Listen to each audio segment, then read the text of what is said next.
Televen y TVC en nombre de... Si está grabado, Rincón Musical lo tiene.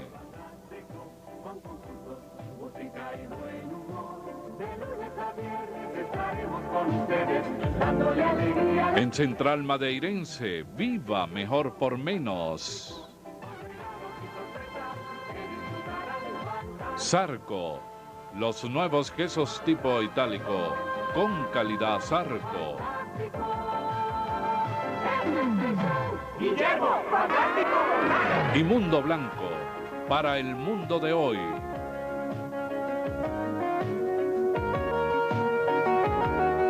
Presentan el show de Fantástico. Con regalos y sorpresas que disfrutarán. Fantástico. Fantástico. Fantástico. Es el show. Fantástico.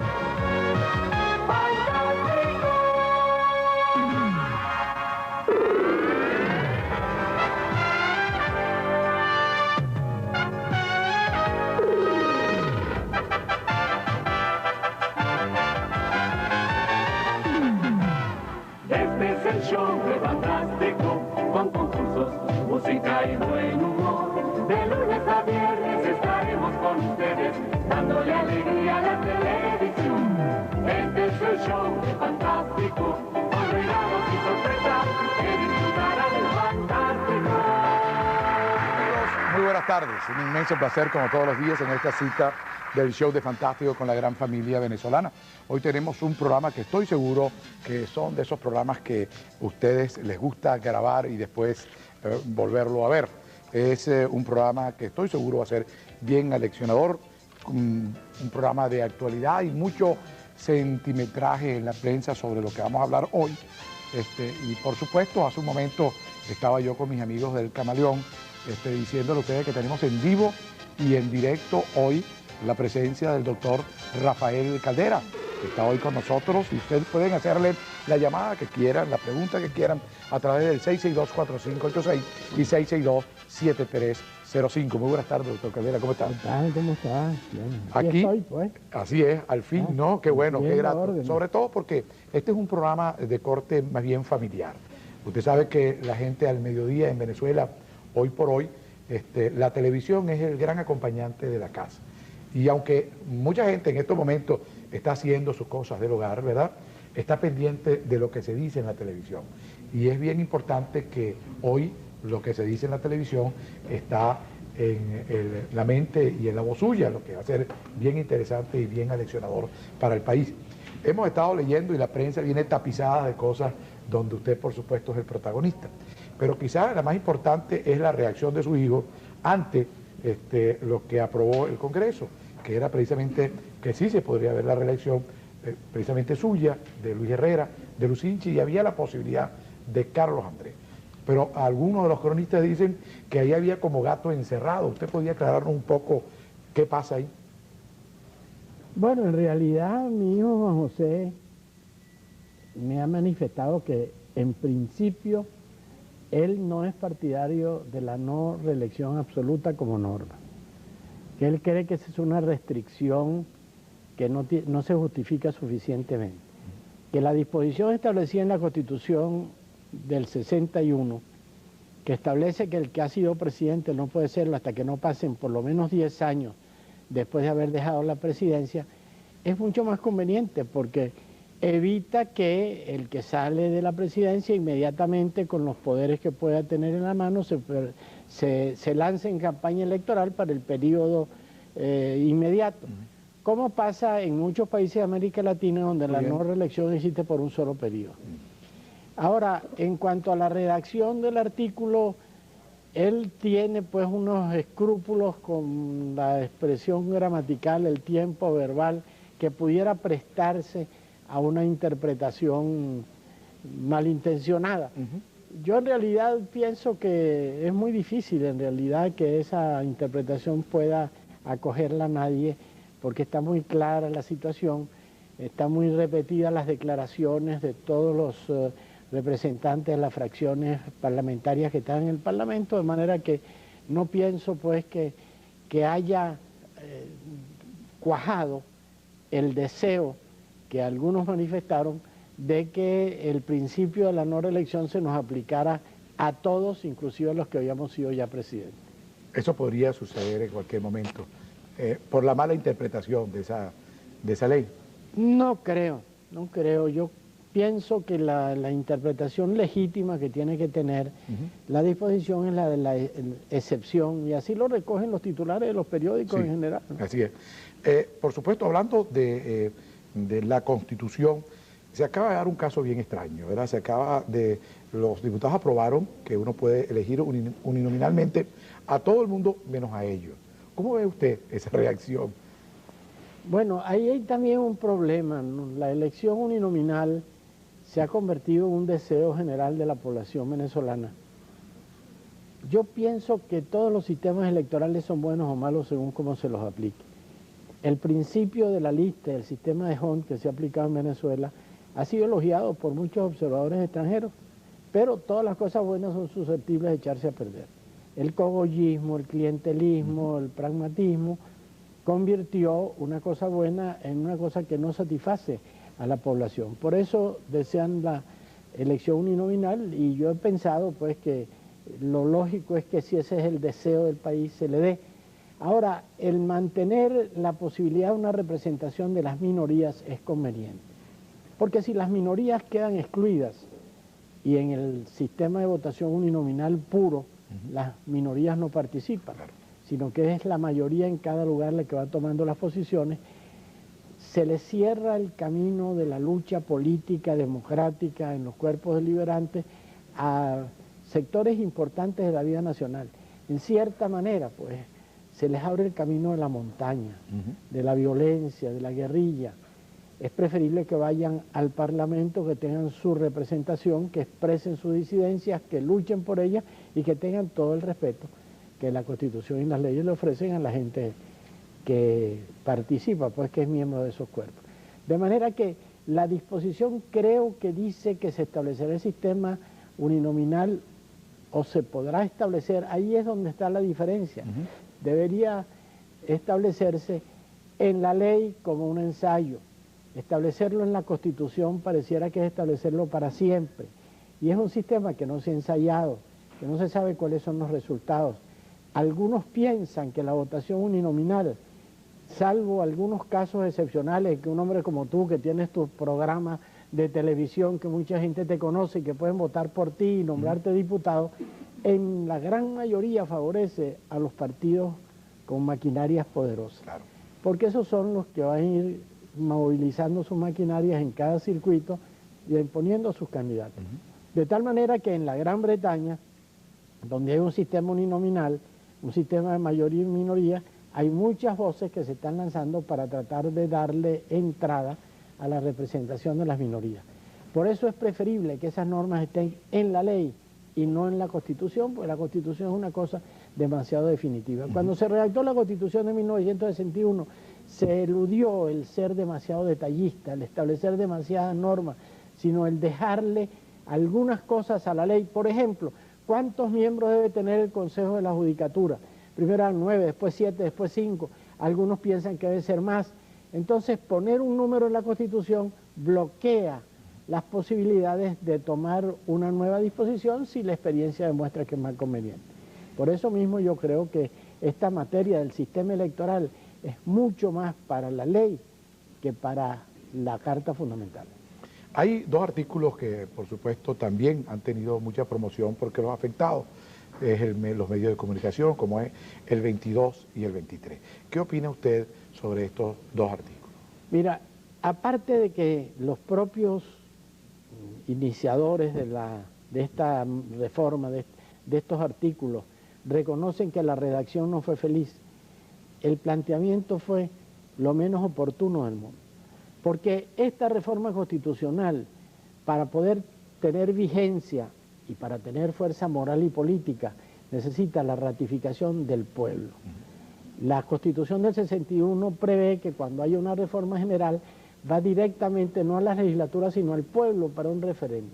Ahora, si los medios de comunicación no cooperan, el pueblo no va a ir, o va a ir irritado, y puede ocurrir uno de dos peligros, o que la mayoría del pueblo diga que no, y eso sería cerrar la puerta a las posibilidades de cambio por la vía institucional, o que el pueblo no concurra.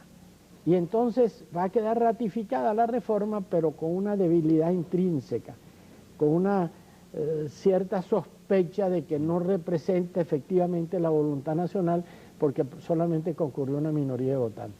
Entonces, provocar el antagonismo airado de los medios de comunicación social contra la reforma es lo menos inteligente, lo menos político, lo menos oportuno, porque es realmente comprometerlo más, por lo menos comprometer el resultado que debería tener una reforma constitucional, que por lo demás la han estado recortando, y por eso dicen que es una reforma chimba, porque algunos aspectos como el del referéndum revocatorio, como el del cambio en la administración de justicia, que son fundamentales, bueno, fueron dejados de lado por la Cámara de Diputados. Podría haber una comparación entre el 61 y este 92 en cuanto a esta reforma, las personas que legislaban en aquella época, los que están legislando a otros. ¿Cómo ve usted? ¿Qué ha pasado en este tiempo? Bueno, es que el año 61 culmina una gran convergencia nacional, un gran consenso. La Carta Fundamental de 1961 es la Carta del Consenso. Si tú lees la lista de quienes la suscriben, de los senadores y diputados que firman la nueva Constitución, bueno, está todo el espectro político del país. Los únicos que no estaban eran los del gobierno derrocado, que eran los de la dictadura de Pérez Jiménez. Pero todas las corrientes ideológicas y políticas están ahí, hasta muchos que se fueron para la guerrilla o que impulsaron a los jóvenes a irse a la guerrilla, aparecen firmando la Constitución. Se logró un gran consenso, que es la diferencia que existe entre la Constitución de 1947, de la constituyente en que tenía mayoría de Acción Democrática y que presidió Andrés Eloy Blanco, y la del 61. La del 47 fue una constitución de confrontamiento, de discusión, de disenso, de tal manera que muchos de nosotros que éramos miembros de la constituyente pusimos suscribo esta constitución con reserva de los artículos en los cuales he salvado o negado mi voto en el curso de los debates. Una cosa que solamente había existido anteriormente en la Constitución de 1811, en la cual unos cuantos miembros del Congreso Constituyente salvaron su voto. Mientras que la Constitución vigente, la del 61, fue de un gran consenso nacional. Fue un trabajo bien hecho, una labor de 2 años, con mucho espíritu de armonía, pero además es que era el sentimiento general. En Venezuela ahorita lo que predomina es el disenso, todo el mundo niega, todo el mundo, tú ves una confusión tremenda, ataques por aquí y por allá, inconformidades, mientras que en el año de 1961 todavía no había caído el proceso democrático en la confrontación violenta que vino con la aparición de los grupos guerrilleros, que fueron los que comenzaron a plantear una discrepancia profunda en la vida del país. Cuando el pueblo va a aprobar esta Constitución, aprueba cada uno de los artículos, no puede hacer, por ejemplo, como en el 45 que algunos ponían abajo, bueno, yo con reservas estoy aprobando esto de tal y tal artículo. ¿Eso lo podría hacer? Bueno, en cualquier país del mundo, cuando se vota una constitución, se vota sí o no. Sí. Y el propio artículo, creo que es el 246 de la Constitución actual, cuando dice que la reforma general se someterá al pueblo para que la apruebe o la niegue, se supone que es una votación en bloque. Pero existe la posibilidad, lo que requeriría que en las cámaras legislativas hubiera la comprensión de admitir que ciertas disposiciones se votaran separadamente.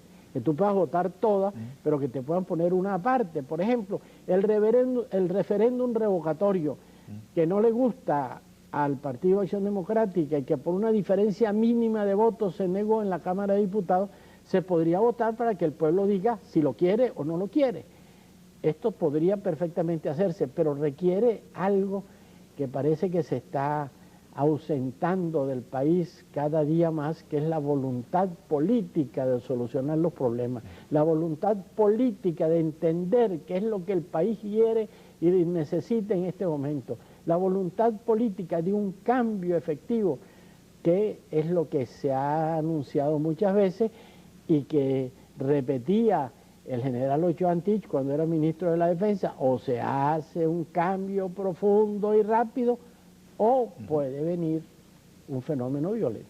Cosa que no queremos ninguno. Ninguno puede quererlo. Ni ellos que están acostumbrados a las armas. Y bien, amigos, continuamos hoy este programa tan especial con el doctor Rafael Caldera, que está en vivo y en directo, y cualquier pregunta que ustedes quieran hacer, con mucho gusto se la vamos a formular en el transcurso del programa.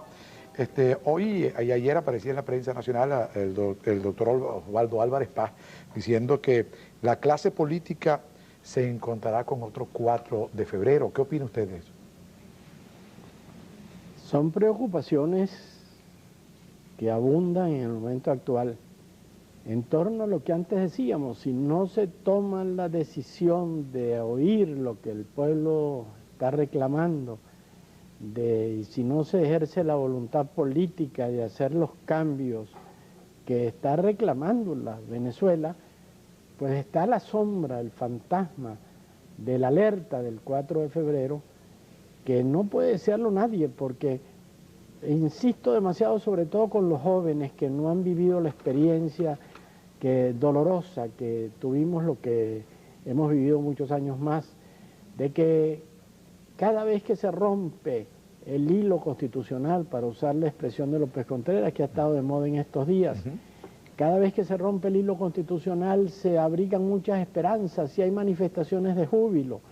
Cuando el general Cipriano Castro llegó a Caracas después de una campaña militar que comparaban sus áulicos con la campaña admirable del Libertador, traía un lema que decía: nuevos hombres, nuevos ideales, procedimientos nuevos.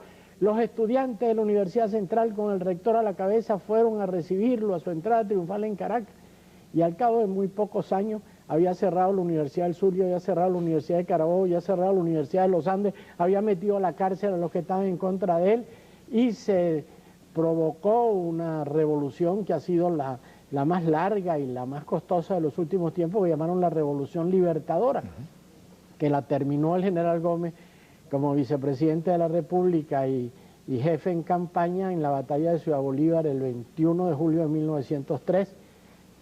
Cuando ocurre, por ejemplo, el golpe del 18 de octubre del 45 contra el general Medina Angarita, a los pocos días las masas venezolanas estaban respaldando Acción Democrática, hicieron elecciones libres y tuvieron el 80% de los votos, tenían mayoría en Fedecámaras, mayoría entre los trabajadores en la CTE, mayoría en la universidad, entre los profesores y entre los alumnos, mayoría entre los agricultores. Eran un monstruo al cual nos atrevimos nosotros a enfrentarnos a base de coraje, de convicción, que fue la aparición de un grupo de juventud que se llamó COPEI. Bueno, hubo una euforia que se demostró pues con el aplauso, el apoyo, las manifestaciones tumultuarias que presidía Malavé Villalba, que salían del silencio y que arrasaban todo lo que se le pudiera poner a su paso. ¿Y después qué pasó? Que vino el 24 de febrero, el 24 de noviembre de 1948, la caída de Rómulo Gallegos, y hoy mucha gente dice: caramba, Medina no era un mal presidente. Algunos dicen ha sido un gran presidente, ha sido el mejor presidente.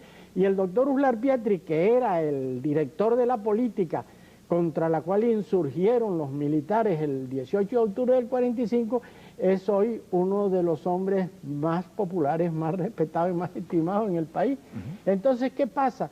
Que cada vez que hay un hecho de ruptura, la gente que está obstinada, que está deseando un cambio, dice que venga lo que venga, pero que venga. Sí. Nadie sabía el 4 de febrero quién era Chávez, ni qué quería Chávez, ni quiénes eran sus acompañantes. Sin embargo, mucha gente puso cierta alegría pecaminosa, diría yo, al hecho mismo del levantamiento, porque querían que hubiera un cambio. Y ese sentimiento no ha desaparecido. Ese peligro existe, y yo pienso que a eso es a lo que se refirió recientemente el doctor Uller, a lo que se refiere en tu pregunta, Osvaldo Álvarez Paz. Así es. Si usted hubiera estado en el Senado ahora cuando el Senado le negó la ida a la cumbre de Madrid del presidente Pérez, ¿usted hubiera votado a favor de que fuera o en contra de que fuera? Yo te voy a decir sinceramente, si yo hubiera ido al Senado en esa ocasión, habría votado porque se le diera el permiso a Carlos Andrés para que fuera 3 días a España. Quizá habría sido un voto solitario. El Senado en realidad fue demasiado complaciente con la viajadera anterior de Carlos Andrés Pérez. Pero en esa ocasión, la presencia del jefe de Estado de Venezuela era un hecho positivo, un hecho deseable. Creo que a la conferencia de Río de Janeiro, en la cual se reunieron también los jefes de Estado para hacer una declaración ecológica sobre el ambiente universal, y a la reunión de Madrid, donde hubo una cumbre iberoamericana, realmente es lamentable que en cierta manera el puesto de honor lo haya tomado el comandante Fidel Castro. Yo creo que la presencia de Venezuela, la presencia de todos los países era deseable. Ahora comprendo que había una especie de prejuicio, era como una sanción, era como decirle, señor, usted ha abusado de estar fuera del país, el país lo reclama, tiene que estar aquí. Sin embargo, pienso que en ese momento prevaleció este sentimiento, en cierto sentido hasta su propio partido, que se sintió molesto. Un poco irracional la cosa, ¿sí? Pero evidentemente que la oportunidad merecía el que el presidente estuviera 3 días fuera de Venezuela. Si fuéramos a pensar que porque estuviera 3 días fuera lo iban a tumbar, entonces esto está gravísimo. Así. Entonces no hay remedio. No es que no se veía para la horchila tampoco. Por cierto, sacaron el viejo refrán castellano, el que se va de Sevilla pierde su silla. Sí. Aquí era ir a Sevilla. Pero en realidad, a veces la política tiene esas cosas, ¿no? Una serie de cosas incomprensibles. Y sabe, por eso es que el pueblo no entiende a los dirigentes políticos. Uno de los grandes problemas que tiene el país es que la opinión pública general, los ricos, los pobres, los cultos, los analfabetos, todos en realidad tienen una desconfianza en la palabra de los políticos. Pues los oyen decir una cosa hoy, otra mañana, proponer una cosa y después otra distinta según que les convenga o que no les convenga. Entonces se pierde la confianza, la fe en eso que es indispensable para dirigir, porque la dirección de un grupo humano supone que quien dirige señale un camino y los dirigidos crean que ese camino es el camino que sinceramente se les está proponiendo para llevarlo adelante. En estos momentos nos están llamando muchísimo por teléfono y estamos más o menos viendo por encima las preguntas que después, por supuesto, le vamos a hacer. Y en casi todas hay un clamor extraordinario por su presidencia, por su futura presidencia del país. Ya prácticamente los que están llamando ya votaron, pues, o sea que ya no hay ningún problema. Aparte del partido COPEI, ¿hay otro partido político interesado en postularlos a ustedes a la candidatura presidencial? Mira, hay un fenómeno realmente emocionante, impresionante, ¿no? Yo no te puedo decir que yo en esta larga vida política que tengo, que empecé cuando era un muchachito, ya tengo 76 años y ha sido siempre metido en la lucha, bueno, encuentro un hecho que por una parte me anima, me entusiasma, por otra parte me asusta, que hay una especie de fenómeno colectivo de fe. Yo encuentro mucha gente que no conozco y que me dice, siga adelante, estoy con usted, estoy dispuesto a votar. Gente que no es política, incluso gente que me dice, caramba, y esto me preocupa, me dice, mire, yo había dispuesto no ir a votar, pero si usted es candidato, estoy dispuesto a votar.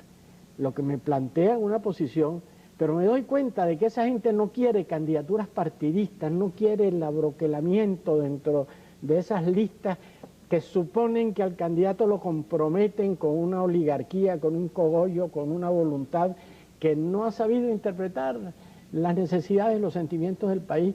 De manera que la idea es que tiene que haber una especie de concertación, la palabra está muy usada y muy desgastada, por cierto, de consenso, de entendimiento de mucha gente que en realidad quiere que se les dé la oportunidad a todos los venezolanos de buena voluntad, vengan de donde vengan, para hacer un esfuerzo y enfrentar los problemas que son, sobre todo los más graves, son pocos, pero son muy graves, que están agobiando el país. Ahí dicen que las modas vuelven a repetirse, que después de un ciclo de casi 20 años, las cosas vuelven otra vez a comenzar se habla de moda, se habla de gustos y, ¿por qué no?, también de presidente. Cuando usted fue presidente, de la situación de que usted, cuando usted fue presidente, a la situación actual que pretende ser presidente, ¿cuáles serían los cambios fundamentales que usted haría? Bueno, hay muchos cambios, Guillermo, porque el país que yo goberné era un país que en medio de relativa bonanza era un país muy pobre, en que decían que era muy grande el presupuesto porque tenía 14.000 millones y ahora tiene 900.000 millones y dicen que es pobre y que no hay dinero. El país ha cambiado tremendamente los hábitos de la gente. Esa entrada de dinero no esperado que confundieron algunos con riqueza, como el ciudadano común y corriente que saca un premio de lotería en la Navidad y dice soy riquísimo, empieza a gastar y a contraer deudas y a hacer viajes y a dar fiestas y de repente se encuentra con que no le quedó nada, más bien está debiendo, está en peor situación de la que estaba antes. Eso le pasó a Venezuela. Nos volvimos locos, una ilusión, una falsa ilusión de riqueza. Le dimos al mundo la imagen de un país de nuevos ricos. Mira, yo estuve después del gobierno del presidente Pérez en Bolivia y me decían en cierta manera como reclamo que no le habían cumplido porque el presidente Pérez le ofreció pavimentar las calles de la ciudad de Sucre o la antigua Chuquisaca, construir el comedor universitario de la Universidad de La Paz, la ruta de los libertadores de Cochabamba a La Paz. Bueno, le regaló un barco a Bolivia para que los bolivianos se convencieran de que nosotros queríamos que tuviera mar. El barco lo tuvieron que registrar, patentar en Panamá porque no había otra manera de hacerlo. Bueno, y eso fue en todo. El presidente decretó un aumento de salarios que nadie le estaba pidiendo en ese momento. El primer aumento de salarios por decreto fue lo mismo, pues, una serie de medidas. La ley de despidos injustificados. El problema de las prestaciones sociales, que tanto se discute y que se lo cargan a la ley Caldera, es la ley de despido injustificado de 1974. Pero es que hubo además una ley de condonación de la deuda agrícola. Todos los agricultores que debían iban a quedar solventes, borrón y cuenta nueva. Simplemente borrón y cuenta nueva. Entonces, los que habían hecho su esfuerzo de pagar se sentían irritados porque los maulas eran los beneficiados. Y así una cantidad de cosas. Nos volvimos realmente locos, nos sobredimensionamos. Bueno, nosotros habíamos hecho un programa para desarrollar la siderúrgica del Orinoco y en Sidora habíamos llegado a un programa de producir 1 millón de toneladas de acero. Entonces vino el plan cuarto de Sidor, 4,5 millones de toneladas de acero hay que producir y no había mercado, había bajado el mercado, entonces se comenzaron a contraer deudas al respecto. Todo se nacionalizaba además, ahora todo se privatiza.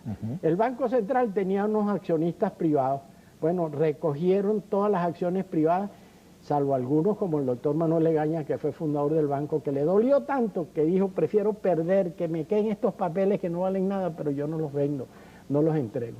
Viasa era una empresa mixta, sacaron al sector privado, nacionalizaron Viasa, ahora vendieron a Viasa. Bueno, dijeron que la habían privatizado, en realidad no es tal privatización porque salió del Estado venezolano al Estado español. Sí. Por cierto, que una noticia muy interesante, en estos días, en esta misma semana, la Comunidad Europea autorizó al gobierno español para darle un subsidio a Iberia de 1.200 millones de dólares para que pueda enfrentar sus pérdidas. Y eso lo hacen ellos que nos prohíben a nosotros todos los subsidios y que nos obligan a privatizarlo todo. Son tratamientos desiguales. Bueno, esa entrada de dinero relajó los resortes morales. Contrajimos deudas sin necesidad. Pero si teníamos un presupuesto de 14.000 millones y un ingreso de 42.000, señor, ¿por qué teníamos que endeudarnos? Y el endeudamiento es el origen de la situación que estamos atravesando. Un endeudamiento absurdo y el gasto improductivo creció y creció y creció y el personal al servicio de los entes públicos aumentó de una manera tremenda y los contratos colectivos. Ahora se quejan de que para privatizar el INOS tienen que pagar no sé cuántos millones, de que para privatizar los puertos tienen que pagar no sé cuántos millones de indemnizaciones, de que el hipódromo tiene una cantidad de trabajadores que no necesita, pero eso lo hicieron entonces por una falsa ilusión de riqueza que nos hizo un daño tremendo. El país ahora es distinto. Yo recibí un país con problemas, claro, todavía no se había resuelto el problema de la guerrilla o la pacificación, había una serie de medidas que era necesario tomar para poder lograr nuestra independencia económica. Ahora tenemos que enfrentar una situación muy diferente, pero tenemos una cosa distinta también, pero muy positiva. Tenemos una cantidad de jóvenes formados en los mejores establecimientos educativos del mundo que están dispuestos y deseosos de trabajar, pero que no se les ha dado la oportunidad. Se están yendo para el exterior, cosa que es gravísima. Yo creo que ese factor es el que hay que moldear para hacerle frente a una situación en que los servicios públicos no funcionan, en que la seguridad personal no existe, en que la corrupción se ha generalizado, en que el costo de la vida es insoportable, es decir, una serie de desajustes, de desarreglos que van a necesitar un esfuerzo muy grande para poner la casa en orden. Así es. En un momento vamos a continuar con el doctor. Gracias. Siguen las preguntas.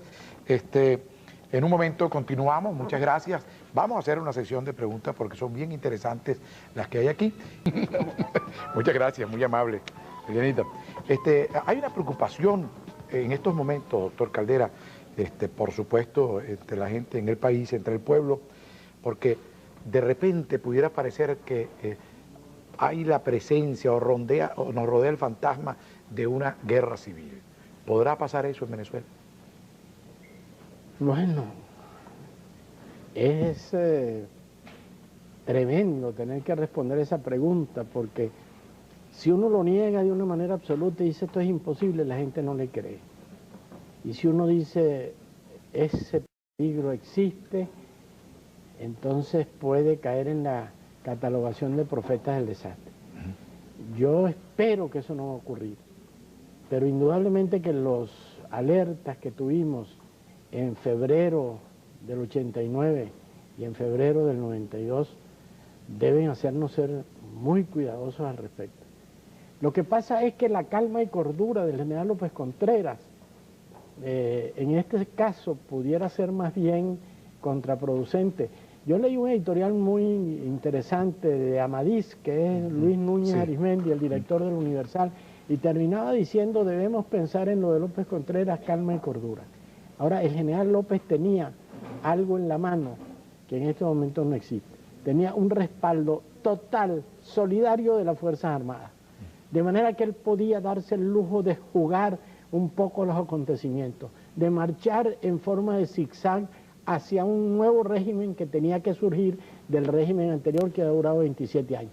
Entonces adelantaba, a veces mucho, se asustaba la gente, él mismo se preocupaba, entonces reducía. En un caso le decían demagogo, en otro le decían reaccionario.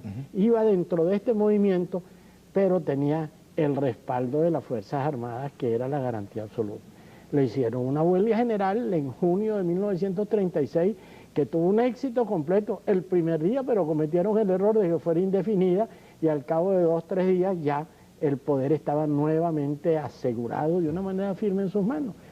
Bueno, en este caso, las Fuerzas Armadas han dado notaciones de que no tienen la misma solidaridad absoluta, inquebrantable, que han tenido en otras ocasiones. Hay dentro de esa agrupación muy importante, pero que es una agrupación humana, diferencias de criterio y puntos de vista. Hay armas distribuidas en el país. López Contreras heredó, y esta es una herencia muy importante que recibió de Gómez, un pueblo desarmado, porque si algo hizo el gobierno de Gómez fue el desarme total de la población. Al que le encontraban un revólver lo metían a la cárcel. Nadie tenía armas.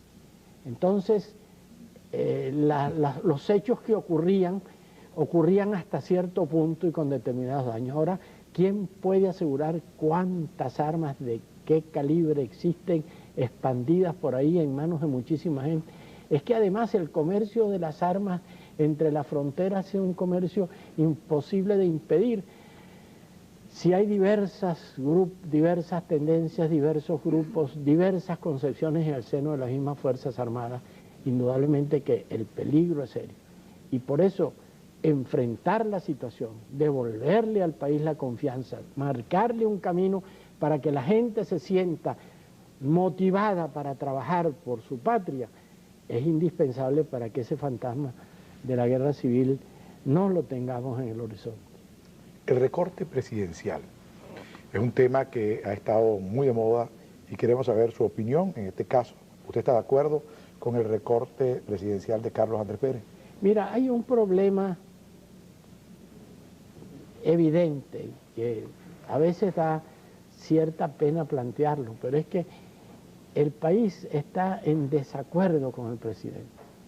Y algo más grave, la generalidad del país no le cree al presidente. El presidente anuncia cosas, dice, algunas puede que con la mejor intención del mundo, pero la opinión pública no reacciona positivamente. Entonces, frente a esta confusión, en otros países, en otros regímenes, hay mecanismos para resolver la situación. En un país de Europa, por ejemplo, el presidente de la República Italiana o el presidente de la República Federal Alemana o el rey de España o el rey de Bélgica o la reina de Holanda pueden disolver el Congreso. Se acabó el gobierno y llama elecciones y se elige un nuevo parlamento y surge un nuevo gobierno. O bien el parlamento le da un voto de censura al gobierno, el gabinete cae y tiene que constituirse uno nuevo. ¿Qué pasa en estos países de régimen parlamentario? Algunos tienen lo que llaman el juicio político. En la Cámara de Diputados, por ejemplo, en la nueva Constitución de Paraguay que se sancionó el mes pasado, las 2/3 partes de la Cámara de Diputados pueden acusar al presidente ante el Senado. Y si el Senado por las 2/3 partes lo sanciona, queda destituido. Ahora, ¿qué es mejor? ¿Que sea el pueblo el que juzgue o que sean los cogollos representados en las cámaras legislativas los que tomen la decisión?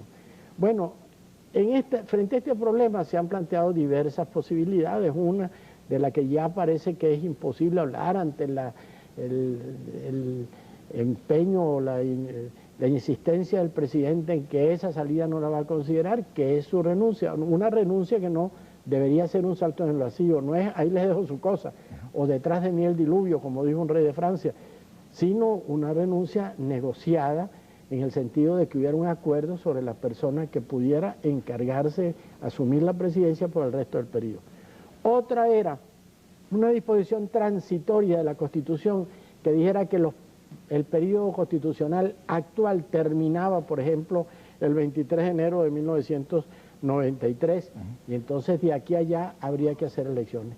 Otro es abrir la posibilidad del referéndum revocatorio, de que si el pueblo quiere puede reunirse el número suficiente de sufragantes para que haya una decisión sobre recortar el periodo. Otro es el que propuso en la Cámara de Diputados la fracción de Copey, que a mí me parecería bien si hubiera consenso para aprobarlo. Es decir, que en la propia reforma constitucional se consulte al país si quiere un referéndum para decidir en el referéndum si el presidente de la República debe haber terminado su mandato o no.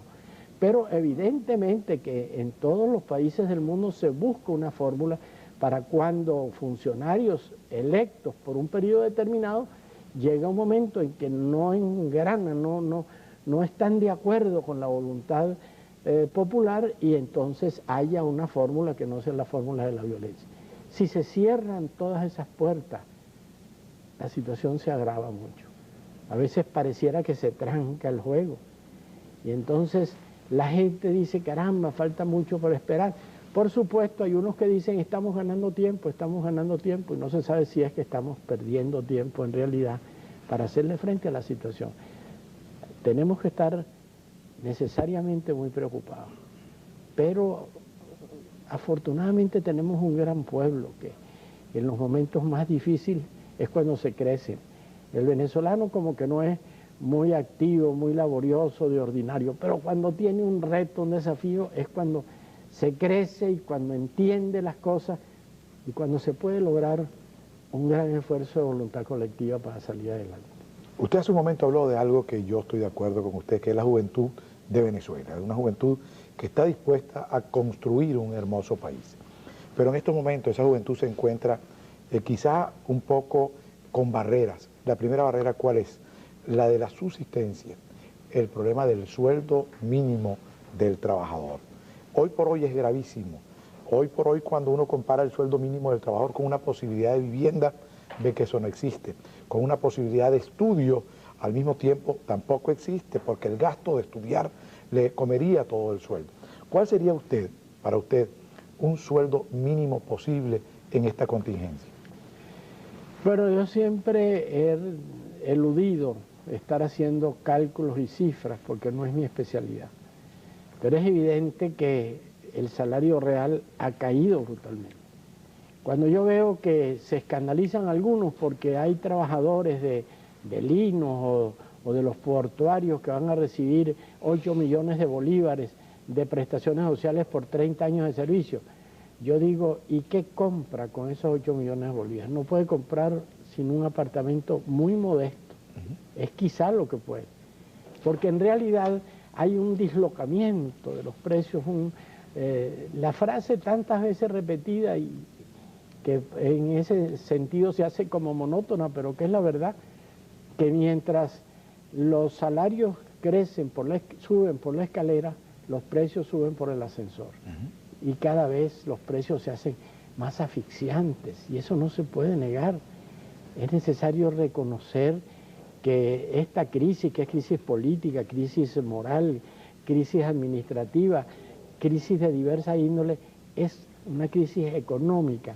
No en el sentido de que los indicadores económicos, macroeconómicos, sean o no sean desfavorables, sino en el sentido de que la población, la mayoría de la población se empobrece progresivamente y todos los días salen nuevos anuncios. Mira, cuando el presidente recibió a las comisiones del Congreso el 4 de marzo o el 2 de marzo que se habían instalado y anunció que se iba a congelar el aumento de los precios de la gasolina y las tarifas eléctricas, la gente que estaba en Miraflores invitada por él lo aplaudió.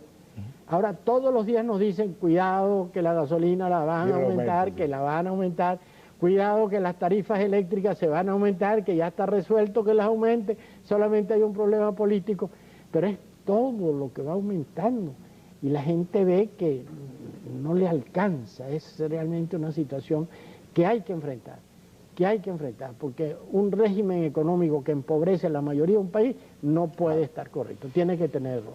Tenemos una cantidad de preguntas que nuestros televidentes nos han hecho y yo voy a tratar de hacerlo lo más rápido posible porque nos quedan creo que unos 6 minutos nada más. Vamos a ver si podemos meterlas todas. Venezuela necesita de usted hoy más que nunca porque Rafael Caldera es sinónimo de democracia. Luis Vale desde Ciudad Ojeda.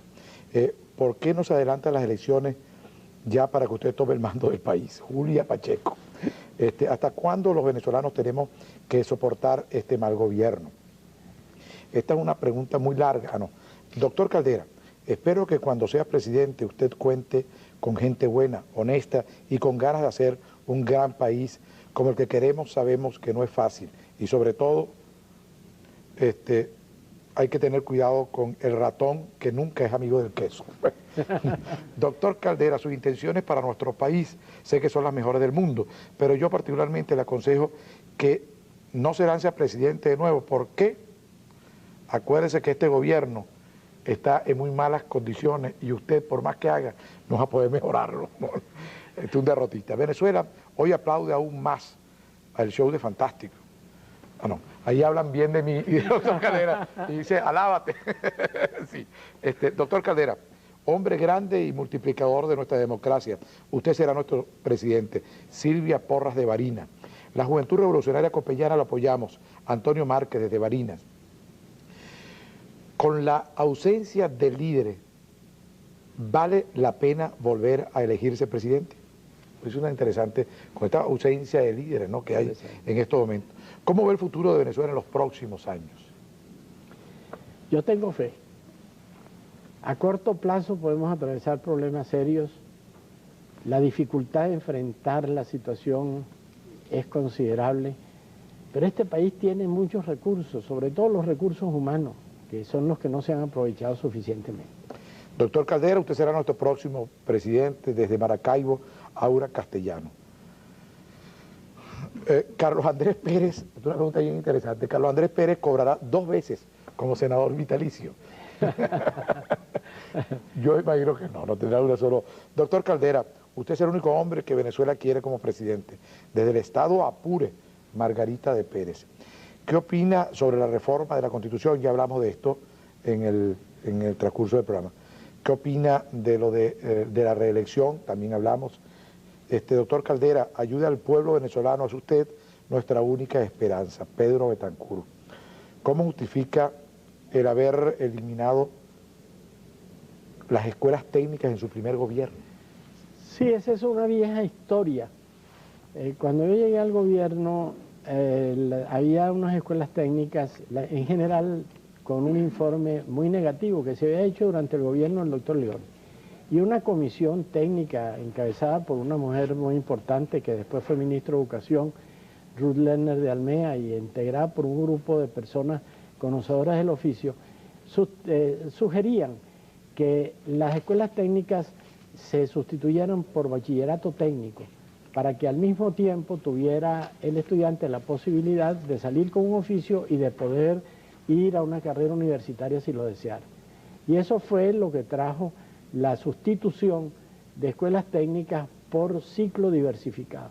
Ahora, ¿qué pasó con el ciclo diversificado? Que después, por razones políticas, el gobierno que sucedió, en vez de desarrollar el ciclo diversificado como estaba previsto, que había 50, 60, 80 especialidades distintas que tenían que tener laboratorios, talleres, etcétera, cayó en la misma rutina de que el ciclo diversificado es humanidades y ciencia nada más.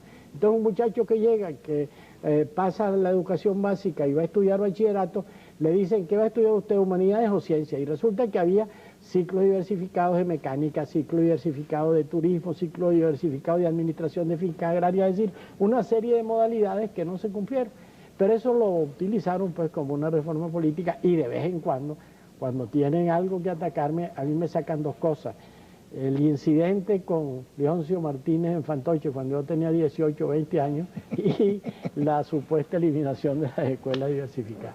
Bueno, estamos pues ya llegando al final, sin duda alguna ha sido un programa bien interesante y espero que ustedes, amigos televidentes, de alguna manera hayan tenido la oportunidad de grabar este pensamiento del doctor Caldera, que por cierto, para despedir el programa, ahí tiene usted la cámara y vamos a darle un mensaje a este pueblo que en estos momentos está tan sufrido.